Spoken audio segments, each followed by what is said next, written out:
All right. Shalom, shalom. And we give all praise to Yahweh Bashem Yahweh Shai. Double honor to the elders and apostles of GMS. All the brothers doing the work. 144,000 hopeful elect. And tonight I'm going to do a real quick video on this will be part one. All right. And it says right here, it says, are we living through the end of an empire? And the answer to that is 100% yes. We are. This is the end of Esau's kingdom. But first I want to go here and let's read this. This is Lamentations 4 and we're going to start at 21. Alright, it says, rejoice and be glad, O daughter of Edom, you who dwell in the land of Uz. The cup shall also pass over to you, and you shall become drunk and make yourself naked. The punishment of your iniquity is accomplished, O daughter of Zion. He will no longer send you into captivity. He will punish your iniquity, O daughter of Edom. He will uncover your sins. Alright, and I just want to read that real quick. This is going to lead up to the video right here. And it's going to talk about the end of Esau's kingdom. Alright, let's start it. Throughout the well-worn pages of history, empires have risen, grown to prominence, and collapsed into the mist of time. The Roman Empire, stretching from the sweltering sands of Africa to the murky woods of northern England. And the Roman Empire was led by Esau Edom. All right, and today, the new Rome is America. This is Rome 2.0, and this is Esau's last kingdom before Yahushua returns. So Rome was led by Esau Edom. All right. The British Empire and her dominance of the Seven Seas, Radio Shack. All of these and more have become the stuff of legend, each with their own stories of success, expansion, and ultimately collapse, unable to bear the weight of their inherent contradictions. But like the scripture says, the earth is given to the hands of the wicked. All right, he covered the faces of the judges thereof. Who covered the faces of the judges? Esau Edom. So that's where they created Church Bourgeois, aka Jesus Christ. The white man with the long hair and the blue eyes and basically look effeminate. So they cover the faces of the judges thereof. That's what the scriptures say. The earth is given to the hands of the wicked. So all the kingdoms gonna fall. Then Yahushua, he's gonna set up the eternal kingdom, the kingdom that's gonna last forever. And under him, King David. Are all empires destined to meet this fate? And the question on everyone's mind, probably because it's the title of this video, are we living through the end of an empire? In this episode, we'll take a look at the precarious position of the United States and consider some historic parallels to assess whether the US is really in decline. Yes, it is. It is in decline. And that's obvious. Alright, here we go. I'm ready. No, this is terrible. Alright, I'm ready. Rome. Or are we doing this as 2 takes? Okay, here we go. I'm ready. Rome. The empire all other empires aspire to be. From their breathtaking architecture, to their lavish feasts, to their penchant for feeding people they don't like to wild animals, Rome is truly the shining example of what other nations can only hope to accomplish. We can't really talk about empires or empires in decline without talking about the Roman one. And it just so happens that Americans, from politicians to far-right history YouTubers, love to compare the US to Rome. So, is there something to this comparison? Is the US the new Rome? Yes, it is. And like I said before, Rome was led by Esau Edom. And America is today led by Esau Edom. So basically, the two kingdoms are led by Esau Edom. There was no change. So I see why people are saying U.S. is the new Rome. That's obvious. In a lovely bit of cosmic irony, the first book of Edward Gibbon's ambitious 6-volume work, The History of the Decline and Fall of the Roman Empire, was published in 1776, on the eve of the birth of a new empire. One that would go on to become arguably the most powerful in history. In some ways, the United States and the Roman Empire do have a lot in common. But hometown Capernaum, my new road. An insatiable desire for expansion, extreme inequality, a globe-spanning network of influence, a penchant for chattel slavery, military dominance, and decadent displays of wealth. There have been countless books, essays, political diatribes, and social media posts earnestly comparing the United States to Rome, and often for good reason. Both empires were bogged down in endless wars, both displayed a shocking level of wealth inequality, both suffered economic crises that commentators in both eras were certain would spell the final end of the golden age of civilization. And if we're being honest, both had about the same response to disease outbreaks, which is to say those in power let a whole lot of people die and isolated themselves as best they could. But we should also note that a lot of the people making these comparisons are only doing it because they have this weird thing about mythologizing the United States. It's a very young country, comparatively speaking. So what better way to afford it a little extra grandeur than giving ourselves the title of the New Rome, the shining city on a hill. Because it is the New Rome. That commands the world itself. That fits very nicely into the whole manifest destiny. And the big clue that it's the New Rome, they build the same. You had the Colosseum and all that with the pillars. You see that in the White House. And the White House and other government buildings and stuff like that. So that's a huge clue right there. That is the same, ruled by the same people.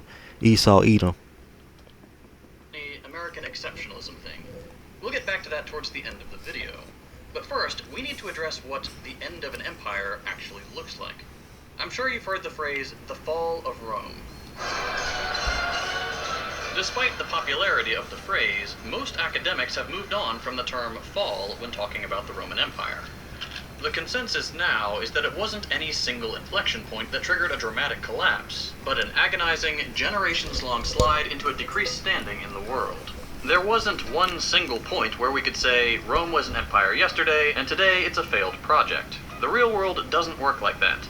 There were certainly some instances one could point to as chapter markers near the end of the story. For example, around the year 476, there wasn't really an emperor claiming the vast swaths of land the empire had once held with an iron fist. But if we're looking for a Marvel-esque announcement that Rome has fallen, we're not gonna find one. What we can trace, and it's easier to do so in retrospect, is a series of minor failures that go unaddressed.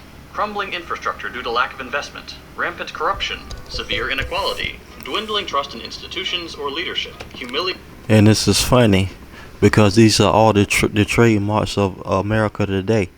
Alright, let's go through these. Crumbling infrastructure. You see that on the highways and all through America, where they don't invest in infrastructure and rebuilding the roads and stuff like that. They'd rather send the money over to Ukraine and Israel. Rampant corruption.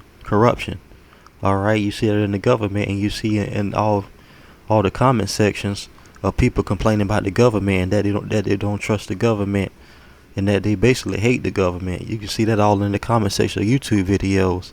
Severe inequality. That's obvious with the Israelites, the so-called black people, the Native Americans and Hispanics. You know, we treated the worst here in America. Alright, dwelling in trust. Yeah, like I said before, with the government and how people talking about them on YouTube in the comment section. So, you know, people don't trust the government. Humiliating defeat. Alright, and that ties into Ukraine, when Ukraine is not gonna win that war with Russia. That's obvious. They send all that money over there for no reason. Alright. And yeah, also with Iraq and Afghanistan. That was pointless too. So they basically lost that too. Alright, they lost that war in Iraq and Afghanistan. That was pointless. Millions of people died for no reason. Alright, let's continue with the video. Humiliating military defeat or endless conflict sapping resources. These all add up to a very real challenge to the structure of an empire. To take the Roman example, the city of Rome itself had been sacked multiple times. But what really did the city in was when the supply chain failed. State-subsidized grain shipments on state-subsidized ships tied up at state-subsidized docks. Eventually, as the state was less able or willing to maintain these mundane but crucial projects, things sort of just fell apart over time. It's never one big collapse, it's death by 1,000 cuts. Countless seemingly insignificant failures that together add up to an inability to function. A useful way to think about this can be found in Isaac Asimov's Foundation trilogy, which is now actually a really good show if you're into sci-fi. Much like Harry Seldon prophesied a series of crises along the path of the Empire's long and painful collapse, so too can we take a step back and see a handful of big red dots on the timeline of American decline. I don't want to spoil the show, but suffice it to say that it has a really good understanding of the scale we're talking about when looking at the process of decline. It's not a quick and dramatic collapse. Alright, and I'm going to read this to you real quick. Alright, this is Revelation 18. Alright, and we go to 18 and 11. It says, and the merchants of the earth weep and mourn for her. Alright, since no one buys their cargo anymore. And that was just talking about what he was saying about the collapse of the supply lines. Alright, cargo of gold, silver, jewels, and pearls, fine linen, purple, silk, scarlet, all kinds of scented wood, all articles of ivory, all articles of costly wood, bronze, iron, marble, cinnamon, horses and chariots and slaves, that is, human souls, the fruit for which thy soul long has gone from thee, and all thy dainties and thy splendor, and are lost to thee, never to be found again. The merchant of these wares, who gain wealth from her, will stand far off in fear of her torment, weeping and mourning aloud. Alas, alas, for the great city that was clothed in fine linen and purple and scarlet, decked with gold, with jewels and pearls. In 1 hour, all this wealth has been laid waste. All right, and that goes into the destruction of America with the nuclear destruction. All right, that's what that's talking about in Revelation right here, 18. All right, let's continue with the video. These things take decades or even centuries, but the cracks are already there, and every once in a while, a pillar buckles. The Great Depression, the Red Scares and McCarthyist pogroms, 9/11, the 2008 financial crash and Great Recession, COVID, and now the handful of crises that have been simmering for decades and are coming to a head. The climate crisis and the collapse of U.S. imperial control of the periphery. We're losing ground economically, militarily, and geopolitically to China. The U.S. regime's steadfast support for the genocide of the Palestinian people has ensured no country in the Third World will ever believe our rhetoric about self-determination and freedom again. Just like that, an entire generation of Americans disabused of the myth that we're the good guys. And this is where the usual Western analysis begins to fail. A lot of people make the mistake of let's go back to crises that. of empire. All right. The usual Western analysis again. Just like that. And All right, who you see? Who you see in this picture? You see Biden, Esau, Netanyahu, Amalek, Esau right here. Esau, Esau, Esau. All right, like I said before, the earth is given to the hands of the wicked. He covered the faces of the judges thereof. All right, this is all Esau. The earth is given to the hands of the wicked. Who are the wicked? Esau, Edom. All right, you see the state of the world today. Everything's destroyed. Everybody's fighting. Wars everywhere. Ukraine, Israel, Hamas. This is the leadership of Esau, destruction. All right, and let's continue with the video. an entire generation of Americans disabused of the myth that we're the good guys. And this is where the usual Western analysis begins to fail. A lot of people make the mistake of attributing crises of empire to the failures or excesses of individual leaders or people or groups with influence. It's always the other team that's making things go wrong. It's Trump on immigration and LGBT rights. It's Biden on funding endless proxy wars. While megalomaniacs or senile old warmongers can certainly make things worse, the underlying logic of the system in which they operate is the determining factor in how the crises they lead us through are handled. Take COVID, for example. I know that we will achieve victory and quickly return to the path of exceptional health, safety, and prosperity for all of our citizens. We have to get back to work. Our people want to work. They want to go back. They have to go back. Because the United States follows a capitalist economic philosophy, the key consideration during the pandemic was keeping the gears of the market turning, regardless of the human toll. The prime directive of capitalism is the accumulation of capital, and if that means we have to sacrifice low-paid workers on the altar of profit, so be it. There was no meaningful difference between Trump and Biden on this issue, despite the two leaders being characterized as polar opposites by the media class. If you look beneath the aesthetic differences between the two major parties, if you ignore the bombastic rhetoric and empty posturing on social issues and look strictly at the economic base of the system we live under, it's clear that every single great man one could point to is beholden to the same interests. Exactly. And And that's the elite, right? You got all these right here. All right, and like they always say, it says two wings of the same bird, Republican and Democrat. There's no difference between the two. It's all a WWE promo of how they hate each other, but really behind the scenes they all working together under the elite. All right, and which is Esau, Amalek, right? So it's all a show, dog and pony show. more of a byproduct of the system than a leader that changes it. See that? Okay, so if it's not the leaders, then what makes the difference between empires that endure and empires that fall? Every nation and empire in history has faced challenges. Nothing exists in a vacuum. So what sets apart an empire that meets these challenges and one that's on the way out? In a nutshell, resilience. The ability of the system to react to, adapt to, and overcome the challenges they're presented with. Rebuilding key infrastructure after a natural disaster. Reassessing the system after an economic crisis to make sure it doesn't happen again. Taking swift action to protect people from a major disease outbreak. You can probably see where I'm going with all this. Take infrastructure. Flint, Michigan still has undrinkable water, despite the government finally promising to replace the water lines. Much of New Orleans is still destroyed or underwater 18 years after Hurricane Katrina. We have trains going off the rails at a rate of 4.8 derailments per day. Many of those trains carrying toxic chemicals, as we saw firsthand when we went to East Palestine, Ohio earlier this year. The United States is notorious for letting its infrastructure fail and never repairing it. When it comes to economic disasters, things aren't any better. And side note on that is, funny thing about that is they send all the money to Ukraine and Israel, right?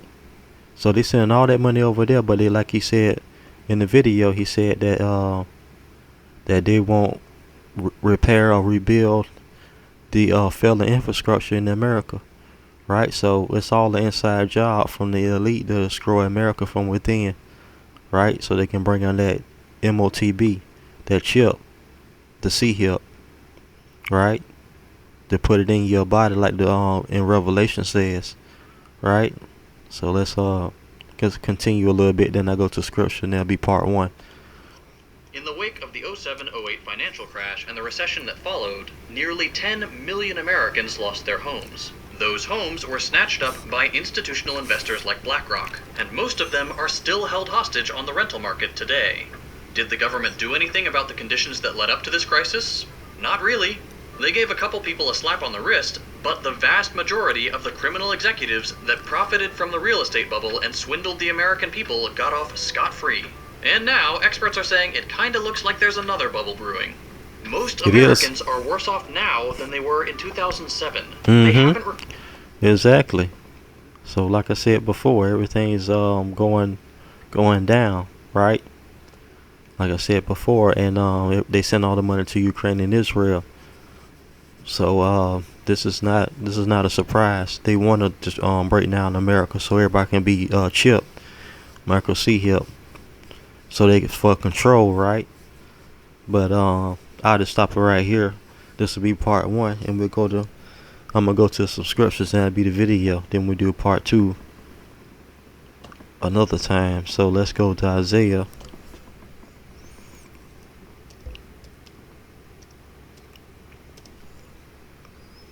We go to Isaiah 13. All right, and we go to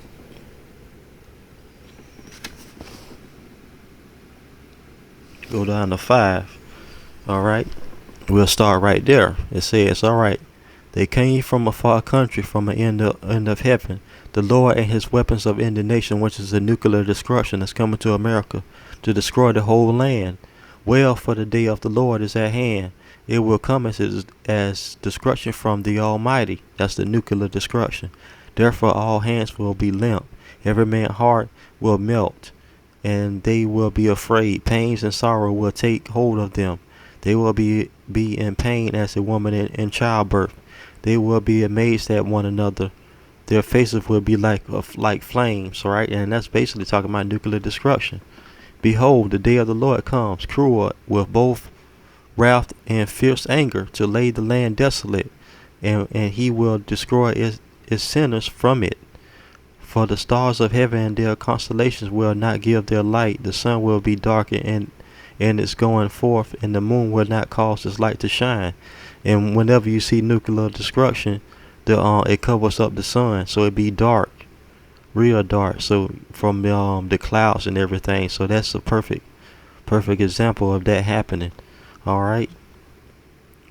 I will punish the world for its evil, and the wicked for their iniquity.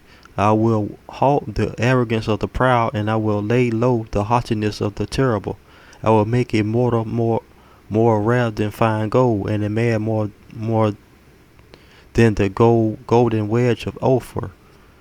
Therefore I will shake the heavens, and the earth will move out of her place, in the wrath of the Lord of hosts, and in the day of her fierce anger. And it shall be as a hunted gazelle, and as a sheep that no man takes up. Every man will turn to his own people, and everyone will flee to his own land. All right, everyone who is found will be thrust through, and everyone who is captured will fall by the sword. Their children also will be dashed to pieces before their eyes, and their houses will be plundered, and their wives ravished. All right, and with that, I want to give all praise to Yahweh, Ba'ashem, Yahweh Shai, double to the elders and apostles of GMS, all the brothers doing the work. This would be part one. All right, part one of are we living through the end of an empire? And the answer to that is 100% yes. And this is part one. All right, do part two later on. All right, shalom, shalom.